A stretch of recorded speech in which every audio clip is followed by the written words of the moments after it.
लेकिन जैसे हम्म। आपने कहा कि तब में और अब में बहुत से परिवर्तन हो गए होंगे, तो परिवर्तन हर जी। क्षेत्र में, राजनीति के क्षेत्र में भी हुए, आर्थिक क्षेत्र में भी हुए, वैज्ञानिक क्षेत्र में भी हुए, सामाजिक क्षेत्र में भी हुए, हमारी संस्कृतियों के अंदर अंतर आया, सभ्यताओं के अंदर अंतर आया, ये सब जो है परिवर्तन होते चले गए। ऐसे साहित्य के अंदर ही परिवर्तन आया, जितनी अधिक सुविधाएँ मिलती चली गईं, उतनी ही दुविधाएँ बढ़ती चली गईं। तो अब मैंने ये महसूस किया कि जितनी मेहनत, अब हमारा समय जितना व्यस्त है, जबकि इतनी सुविधाएँ हैं, और तब ज़्यादा व्यस्त हो गया। उस वक़्त जो है जब हम खाली थे, उस समय हमारे पास ये चीज़ें नहीं थी, मनोरंजन के साधन नहीं थे, ना दूरदर्शन था, रेडियो भी किसी-किसी के घर में मिल जाया करता था। और हम्म। ये सारी चीज़ें जो समय है, जो हमारा पूरा दिन उनमें बीत जाता है, उनकी बीतने की आवश्यकता नहीं थी। खूब स्टडी करते थे, जितने कवि थे, जिस विधा के होते थे, उस विधा की जानकारी रखते थे, अपने अग्रजों से प्राप्त करते थे, किताबों से प्राप्त करते थे, उसकी डेप्थ को, उसकी गहराई को समझने की कोशिश करते थे, कविताएँ पढ़ कर के हम्म। उनकी गहराइयाँ समझने की कोशिश करते थे, छंद विधान से सुपरिचित हो जाते थे। ये सारी चीज़ें थी, वहाँ अपने बड़ों से लोग सीखने की कोशिश करते थे, और नया कवि जो था, वो मंच पर आसानी से नहीं आ सकता था। जब तक वो पूरी तरह से समृद्ध नहीं हो जाता था साहित्यिक दृष्टि से, तब तक मंच पर आने में पाँव काँपते थे। और जो है, हम्म। कवि लोग मानो उसको साहित्य तो करते थे, लेकिन खराब चीज़ों को कभी उन्होंने उत्साहित नहीं किया। हास्य रस के कवि भी जो हैं, वो भी बड़ी शालीनता के साथ सुनाया करते थे, उनमें कोई फूहड़पन नहीं था। एक बात ज़रूर कही जाती है, उस बात को मैं यहाँ कहना चाहता हूँ, अक्सर कहा जी। जाता है कि हास्य फूहड़पन आया। मैं ये कहता हूँ फूहड़पन कोई किसी एक रस की बात नहीं है। फूहड़पन गीत में भी हो सकता है, फूहड़पन हमारे हम्म। ओज की कविता में हो सकता है। जैसा आपने बताया कि अगर ऐसी कोई कविता जो फूट डालने वाली हो, समाज को विघटित करने वाली हो, तो वो कविता भी मैं फूहड़ ही मानूँगा, अगर वो चाहे कितनी ओज की कविता हो, कितनी श्रेष्ठ कविता हो, या कितनी अच्छी लिखी हो, चाहे कितना अच्छा छंद विधान हो, चाहे कितनी अच्छी प्रस्तुति हो उस कवि की, लेकिन सबके बावजूद वो कविता एक प्रकार से फूहड़ ही है, जो हमारे समाज को तोड़ती है। इसी प्रकार से हम्म। गीतकार हैं, उनके अंदर भी जब बहुत अधिक खुलापन उनके अंदर हो जाता है, जो शालीनता से बात कही जानी चाहिए थी, जो मर्यादित भाषा में बात की जानी चाहिए थी, अगर मर्यादित भाषा में नहीं होती, तो वहाँ भी फूहड़पन है। तो ये जो जी। आक्षेप जी। लगाया जाता है, सामान्यतः हास्य के कवियों का उन्होंने फूहड़पन पैदा किया, मैं उन्हीं की बात नहीं कर रहा। बहुत से हास्य के कवि ऐसे हैं, जो शिष्ट कवि हैं, जो बहुत ही विशिष्ट कवि हैं, जो बहुत शिष्टता के साथ हम्म। अपनी बात करते हैं। आपने भी सुना होगा, श्री ओम प्रकाश जी। आदित्य जी, कभी भी उन्होंने बिल्कुल। इस प्रकार की बात नहीं कही होगी। और चुटकुलेबाज़ी जो है, उस समय नहीं थी। हम्म। आजकल मंच पर खासतौर से चुटकुले बहुत आने लगे हैं, और उसके कारण से थोड़ा-सा कविता से हट कर के माना खूब हँसाते हैं, इसमें कोई शक नहीं। लेकिन अगर वो कविता से हँसाएँ तो बड़ी चीज़ है। उस ज़माने के अंदर जब मैंने कविता पाठ शुरू किया था मंच पर, मुझे याद है कि एक भी घटना याद नहीं आ रही मुझे ऐसी, जहाँ पर किसी भी हास्य के कवि ने भी चुटकुला सुनाया हो। यानी वो अपनी कविता से ही हँसाता था। तो एक प्रकार से एक लेकिन समय बदलता है, आज का समय बदला, बड़ी टेंशन है आदमी के अंदर, बहुत तनावपूर्ण ज़िंदगी जी रहा है। तो उस तनावपूर्ण ज़िंदगी को तो तनाव को दूर करने के लिए व्यक्ति चाहता है कि थोड़ा हँस ले, और खिलखिला के हँस ले, अट्टहास वाली हँसी भी हँस ले, जिससे थोड़ी देर के लिए उन्हें उस तनाव से मुक्ति मिल जाए। तो इसलिए तनाव से मुक्ति मिलने के लिए मुक्ति मिल जाए, इसलिए कवि लोगों ने प्रयास किए कि वो जो हैं ऐसी हँसी दे सकें लोगों को, जो आसानी से समझ में आ जाए। तो ऐसी जो कविता जो बहुत ही तथ्यपूर्ण कविता थी, जिसमें बहुत गहराइयाँ होती थीं, उन गहराइयों की तरफ जाने का आजकल व्यक्ति के पास अवसर नहीं है। वो चाहता है कि एक सरसरी निगाह से एक यात्रा सी करता हुआ निकल जाए। वो फ़ास्ट जाना चाहता है, वो चाहता है राजधानी से जाया जाए, हवाई जहाज़ से जाया जाए, वो छुक-छुक वाली ट्रेन से नहीं जाना चाहता। इसी प्रकार से जो कवि हैं, उन्होंने अपने मंच पर अपनी कविता का तेवर बदला, सुनाने की शैली बदली, और कविता ऐसी आसान की जिससे कि जनता के तक उसकी पहुँच जाए, चाहे वो गहराई के साथ ही जुड़ी हो, गहरे विचार के साथ जुड़ी हो, गहरी भावना के साथ जुड़ी हो। जिन्होंने ये काम किया, वो जनता तक पहुँच गए। तो ये हर ज़माने में हर प्रकार की बात रहती है, ना राजनीति उस रूप में रही है पुराने जैसी रूप में, ना जो हमारा अर्थशास्त्र है उस रूप में रहा है। ये वैज्ञानिक उपलब्धियाँ होती चली जाती हैं, वैसे-वैसे समाज का जो की संरचना है, उसमें भी परिवर्तन होता चला जाता है। हमारे जीवन मूल्य भी बदलते चले जाते हैं। पहले लोग जीवन मूल्यों पर आश्रित थे, जीवन मूल्यों को सबसे ऊँचा स्थान देते थे। आज जीवन मूल्यों को स्थान ना दे करके पैसे को दे दिया गया है। पैसे के लिए जीवन मूल्य खो सकते हैं। पुराने समय के लोग जीवन मूल्यों के लिए पैसा छोड़ देते थे। आज के ज़माने में के लोग पैसे के लिए जीवन मूल्य छोड़ देते हैं। मानक उसमें अच्छे भी, ऐसा नहीं, सभी लोग एक समाज, वैसी बात कर रहा हूँ, एक जो कही जाने वाली बात होती है, लेकिन हर समय में हर तरह के लोग रहे हैं, अच्छे भी रहे हैं, आज भी बहुत अच्छे कवि हैं, आज भी बहुत अच्छे समाज के लोग हैं, आज भी बहुत लोग ऐसे हैं जो ईमानदार हैं और पूरी शक्ति के साथ काम करते हैं। आज भी नई पीढ़ी हमारी जो आ रही है, उसमें अब काफ़ी कोशिश कर रहे हैं हमारे जो कवि महोदय हैं, नए वाले, कि वो किसी प्रकार से भी स्थापित तो हों, लेकिन उनको जानकारी अधिक से अधिक मिले। इसलिए हमारे जो मीडिया है, उसके माध्यम से वो जानकारी प्राप्त करने की कोशिश करते हैं। फेसबुक के माध्यम से, व्हाट्सएप के माध्यम से ग्रुप बना रखे हैं, आपस में डिस्कशन करते हैं, जिससे सामने आ पाए। तो इसलिए ये जो समय होता है और विज्ञान होता है, उसके हिसाब से व्यक्ति की मान्यताएँ बदलती चली जाती हैं, उनकी जीवन पद्धतियाँ बदलती चली जाती हैं। उन जीवन पद्धतियों में साहित्यिक जीवन पद्धति भी है, जो बदली है। जी डॉक्टर साहब, बहुत अच्छी बात आपने कही है। मैं ये भी जानना चाहूँगा 6 दशक की जो ये यात्रा आपकी केवल मंचों की है, लेखन की तो उससे भी ज़्यादा है। तो 13 साल की उम्र में आपने बताया कि पहली कविता आपने 1955 में लिख दी थी और जी, जब आप 30 वर्ष की आयु में थे, तब आपकी पहली किताब आ गई थी, बिन बहुत सारे। और उसके जी। बाद आपकी पुस्तकों का भी एक अथाह भंडार है अब। इतनी पुस्तकें आपकी हैं, इतनी रचनाएँ आपकी हैं। कुल मिलाकर के कुछ आपको स्मरण है कि कितनी कविताएँ आपने लिखी होंगी, कितने हाइकू आपने लिखे हैं, कितनी हिंदी गज़लें आपने लिखी हैं, एक महाकाव्य भी आपने लिखा है। कुल मिलाकर के रचना संसार का कोई और छोर है कि आपने इस 6 दशक की, साढ़े 6 दशक की काव्य यात्रा में, लेखन यात्रा में रचना संसार को कितना व्यापक रूप दिया है? ऐसा है ओंकार जी, मैंने जब से कविता लिखनी शुरू की, तब से लेकर के बचपन में बहुत संघर्ष करना पड़ा।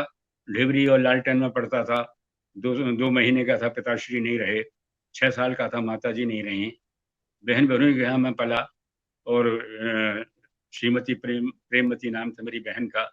श्री जंग बहादुर जी मेरे बहनोई साहब थे, जिन्होंने मेरा पालन-पोषण किया। मैं 2 साल की उम्र में उनके पास चला गया था और तो वो जीवन का जो संघर्ष था, वो संघर्ष हमारी कविताओं के अंदर आता चला गया। और एक निरंतरता बनी रही लेखन के प्रति और अपने परिश्रम के प्रति। फिर 9 साल की उम्र से रोटी बनाने लगा चूल्हे पर और पूरा संघर्ष जो है घर की चाबी जो है मेरे हाथ में आ गई। जो सारे काम करने होते हैं वो तमाम रोटी बनाना, तमाम सारे काम जो लीपना, पोतना, ये सब जो है मैं जानता था। तो ये कहना चाहता है वो संघर्ष जो था ना और जो परिश्रम करने की आदत थी, वो आदत जो जब साहित्य के क्षेत्र में आया तो वहाँ भी बनी रही। तो मैंने लगभग इस समय 35 पुस्तकें मेरी हैं, जिनमें एक महाकाव्य भी है और जी, मैं ये उम्मीद करता हूँ कि शायद 10 किताबें मेरी तैयार और हैं, जो कि जब छपने के लिए जाएँगी, कोरोना पीरियड समाप्त हो जाए उसके बाद, तो 10 पुस्तकें करीब लगभग और मैं आपके सामने आएँगी। लगभग क्या मैंने बात! 370 पुस्तकों की भूमिकाएँ लिखी हैं, जो 2800 पन्नों में हैं, दूसरों की जी, भूमिकाएँ। जो लगभग 2800 पेजेज़ हैं, वो अलग हो जाएगी। ऐसे ही मैं हिंदी कवि सम्मेलन का इतिहास लिख रहा हूँ। वो उसकी उम्मीद है 18,000 पृष्ठों में होगा। अनेक उसके वॉल्यूम्स होंगे। अरे वाह! मैंने अपने हाथ से बहुत सारे ओह! चीज़ टाइप कर रखे हैं और लगभग 4-5 हज़ार तो मैंने अपने हाथ से टाइप कर रखे हैं और ऐसे ही करता रहूँगा। तो मुझे उम्मीद है कि अपने जाने से पहले मैं जो हूँ इस इतिहास वाले काम को भी पूरा कर सकूँ, तो बड़ा अच्छा लगेगा। तो इस तरह से अभी 16 मेरे संग्रह में अभी 9 गीत अभी आप जाने की बात तो करे नहीं ही जाना ना, अगर क्योंकि मालिक इस इस आयु में भी आप इतने ऊर्जावान हैं, इतने लोगों के लिए प्रेरणा का स्रोत बने हुए हैं। अभी तो आप शतायु होंगे और उससे भी ज़्यादा आयु आपकी रहेगी। जितने आयु सकारात्मक सोच वाले लोग रहते हैं, उनकी आयु बहुत लंबी रहती है और बहुत लंबे समय तक वो अपने क्षेत्रों में एक मार्गदर्शक की भूमिका निभाते हैं। जी डॉक्टर साहब, अपनी बात पूरी करिए। तो 16 गज़ल संग्रह हैं, 9 गीत संग्रह हैं, 1 दोहा संग्रह है और 1 हाइकू संग्रह भी है। गज़ल का व्याकरण नाम से एक सैद्धांतिक पुस्तक है जो बहुत आदर मिला, उसका चौथा एडिशन आने वाला है। और देश दुनिया में सब जगह ये पुस्तक है लोगों के पास, तो वो है। इसके साथ-साथ 40 वर्षों में मैंने महाकाव्य लिखा, जो कि प्रतीक पांचाली के नाम से 40 वर्ष मुझे लगे इस लिखने में, जो लगभग पौने 400 जी पृष्ठ में है, सर्ग हैं उसके, और द्रौपदी को ही केंद्र में रख करके आधुनिक संदर्भों से जोड़ करके मैंने इसमें कहने की कुछ कोशिश की है। इसके साथ साथ 2 उपन्यास भी मेरे हैं, ये शायद लोगों को नहीं पता होगा, बहुत कम लोगों को पता जी होगा। जी एक ललित उपन्यास है जिसका नाम है मरकत द्वीप की नीलमणि। छोटा सा उपन्यास है, 100 पेज का होगा, लेकिन ये भी बहुत चर्चित हुआ अपने समय में, लोगों को बहुत पसंद आया, वो साहित्यिक अभिरुचि चुके व्यक्ति थे उनको। ऐसे ही दूसरा मेरा उपन्यास है जी हाँ, मैं गज़ल हूँ। ये मिर्ज़ा गालिब साहब की लाइफ़ पर है, और ये भी जो है बहुत जी पसंद किया गया। मैंने उनकी लाइफ़ को कहने के लिए एक नया पात्र चुना, गज़ल नाम का, जो उनसे इंटरव्यू लेता है जैसा आप ले रहे हैं, ऐसे ही उनके पास जा जी कर जी के से जी गज़ल नाम का पात्र बनाया, और वो जो है उससे जाके उनके घर में जाती है, उनसे मिलती है, उनके बारे में सोचती है, उनकी उनकी किताबें देखती है वगैरह। उससे उसके माध्यम से मैंने कहने की कोशिश की कि उनकी पूरी लाइफ़ को बताया जा सके। तो उपन्यास भी है, हम्म। ऐसे यात्रा वृत्तांत भी है, मैंने अनेक देशों की यात्राएँ की, लेकिन इंग्लैंड की जो यात्रा थी उसमें डॉक्टर प्रवीण शुक्ल भी साथ थे, और अनेक लोग साथ थे। तो डॉक्टर प्रवीण शुक्ल ने और मैंने दोनों ने मिलकर के बादलों का सफ़र नाम से किताब लिखी, और जो पुस्तक भी काफ़ी चर्चित रही। उसमें एक-एक क्षण का की व्याख्या, एक-एक क्षण का इतिहास उसमें जो है हमने कहने की कोशिश की है। तो वो पुस्तक भी सामने आई। तो इस तरह से ये आ ही रहा है सब कुछ जैसा भी है, और आप लोगों के सामने है। मैं उम्मीद है कि कुछ न कुछ और करता रहूँ। ऐसे मेरे संस्मरण, लोगों ने कहा कि आपकी जीवन इस प्रकार का है, माना कि ये उनका कहना है, मैं तो नहीं समझता। वो लोग कहते हैं कि आपका जीवन बड़ा प्रेरणादायक है, बचपन से जो आपने संघर्ष जी किया। तो आप जो है बिल्कुल अपना अपनी आत्मकथा भी लिखी है। तो मेरा मन हुआ कि आत्मकथा लिखूँ, तो मैं लेकिन मैंने क्या किया कि बचपन की घटनाएँ, कोई अलग-अलग तरह की घटनाएँ जो हैं, उन घटनाओं को केंद्र में रख कर के 3-3 4-4 पेज में उन घटनाओं को व्यवस्थित किया। उन घटनाओं को याद किया, और वो संस्मरण के रूप में मैंने लिखे, जो कि एक प्रकार से आत्मकथांश हैं वो एक प्रकार के, और वो मैंने जी फेसबुक वगैरह पे भी डाले, लोगों ने बहुत उसका स्नेह दिया, बहुत आदर दिया है। तो मैं कोशिश कर रहा हूँ कि इस प्रकार का वो भी चलता रहे क्रम, तो एक प्रकार से एक अलग प्रकार की आत्मकथात्मक शैली जो है वो उनमें संस्मरण रहे, और संस्मरण जो वो आत्मकथा बन जाए, इस प्रकार की मेरी कोशिश इधर भी रही है, उसको लिखने की कोशिश कर रहा हूँ मैं। तो देखिए क्या हो पाता है। जो हो पाएगा अपने हाथ से वो करने की कोशिश करेंगे। माँ का आशीर्वाद रहेगा, आप सबकी दुआएँ रहेंगी। डॉक्टर साहब, जो इन 6 दशकों में आपने बदलाव देखे हैं, मंचों पर भी, लेखन में भी, अप्रोच में भी, और जो आदतें बदल गई हैं लोगों की भी और कवियों की भी, उस सब पर कुछ कहना चाहेंगे? किस तरह के बदलाव आप देख रहे हैं? और ये बदलाव सकारात्मक हैं, नकारात्मक हैं, निराश करते हैं, या अभी भी कुछ आशाएँ जगाते हैं? देखिए, जो परिवर्तन होता है, जब मैंने ये महसूस किया है कि हमेशा जो परिवर्तन होता है, बहुत तेज़ी के साथ जो परिवर्तन होता है, वह वैज्ञानिक कारणों से होता है। वैज्ञानिक उपलब्धियों के कारण से होता है। विज्ञान हमारे क्षेत्र में, हमारे समाज के क्षेत्र में, हमारे सामाजिक जीवन में बहुत बड़ा बदलाव लाते हैं। मैं कभी हिंदी साहित्य के इतिहास को देखता हूँ, और मैं पाता हूँ आचार्य आचार्य शुक्ल जी ने जब वो पूरे इतिहास का विवेचन किया, जो उसका क्लासिफिकेशन किया, वर्गीकरण किया, तो उन्होंने देखा कि उन्होंने प्रवृत्तियों को छाँटा, और वीर गाथा काल बताया, भक्ति काल बताया, रीति काल बताया, आधुनिक काल बताया। तो मैं ये इसमें जब पढ़ाता था, और मैं इस इतिहास को पढ़ाता था और जानने की कोशिश करता था, तो मुझे बड़ा ताज्जुब होता था कि कोई एक एक प्रवृत्ति जो है, इतने वर्ष तक कैसे रह सकती है? वीरगाथा काल कितने दिनों तक रहा? भक्ति काल कब से लेकर कब तक रहा? रीति काल कब से लेकर कब तक रहा? 2-2 साल, 3-3 साल, 4-4 साल, मतलब ये इस प्रकार से व्यतीत हुए। और आधुनिक काल जब आया, उसमें बहुत तेज़ी के साथ परिवर्तन आने लगा, हैं? भारतीय युग, द्विविध युग में, छायावादी युग में, फिर उसके बाद में प्रगतिवादी युग, प्रयोगवादी युग, और प्रयोगवाद के अंदर कितने सारे परिवर्तन होते चले गए। तो जी। मुझे ये लगा इसको प्रेरित करने वाली कौन-सी चीज़ है? क्या चीज़ है? हुँ। तो जब हम विज्ञान के करीब इतने नहीं थे, तब हमारे पास जब इतनी वैज्ञानिक उपलब्धियाँ हमारे पास नहीं थी, तो हमारे पास केवल जो समय था, वो अपने लिए था, या अपने अध्ययन के लिए था, या अपने घर-बार के लिए था।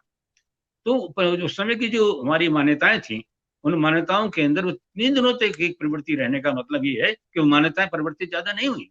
भक्ति काल में अगर रहा तो कृष्ण की भक्ति है, राम की भक्ति है, निर्गुण भक्ति है, सगुण भक्ति का अंतर हो सकता है, लेकिन भक्ति नाम की चीज रही, कितने वर्षों तक रही। रीति काल में और जी ऐसे कवि रहे जिनमें राज दरबार के कवि रहे, तो उनके अंदर जो है किस प्रकार से राज दरबार में रह करके राजा लोग जैसा चाहते थे वैसी वो लिखते, बिहारी ने दोहे लिखे या भूषण ने कविताएं लिखी, तो इस तमाम जो घनानंद थे, सभी लोगों ने जो, या केशव दास थे, तो सब लोगों ने राजाओं के राजाश्रित कवि होने के कारण से उन्होंने राजाओं को खुश करने के लिए कविताएं लिखी। और छंद शास्त्र के ऊपर पांडित्य जो है उन्होंने पांडित्य जो है उन्होंने ग्रहण किया। और ऐसे छंद शास्त्र की पुस्तकें भी उस जमाने के अंदर लिखी, ऐसे ग्रंथ लिखे गए जो कि कविता में ही होते थे और वो एक प्रकार से छंद शास्त्र के ही होते थे। तो ये जो प्रवृत्ति रही